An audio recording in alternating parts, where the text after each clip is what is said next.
Le 15 juillet 2016, la Turquie était secouée par une tentative de coup d'État. En réponse, le gouvernement turc s'est lancé dans une répression de grande ampleur.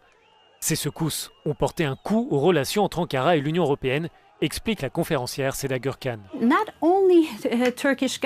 Non seulement le gouvernement turc, mais aussi une grande partie de la société turque et différents segments de la société en Turquie ont critiqué l'Union européenne dans le siège du coup d'État manqué, principalement pour son manque de solidarité.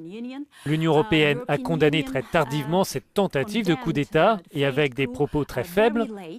De plus, la première visite officielle de solidarité avec la Turquie s'est déroulée très tardivement, presque 6 semaines après le coup d'État manqué. Le Parlement européen a adopté un texte en faveur d'une suspension des négociations d'adhésion avec la Turquie si Ankara adopte l'actuelle réforme de la Constitution.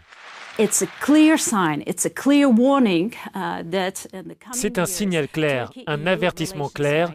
Dans les années à venir, les relations entre l'Union européenne et la Turquie pourraient se détériorer.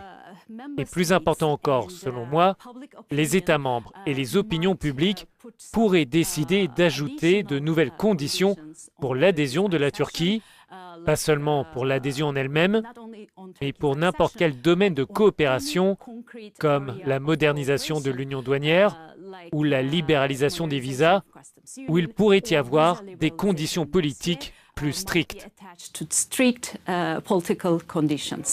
La Turquie reste pourtant un partenaire clé de l'Union européenne en matière de politique migratoire, commerciale ou encore dans la lutte contre le terrorisme. Pour Seda Gürkan, les enjeux sont majeurs. Un désengagement de l'Union européenne envers la Turquie déstabiliserait davantage le pays.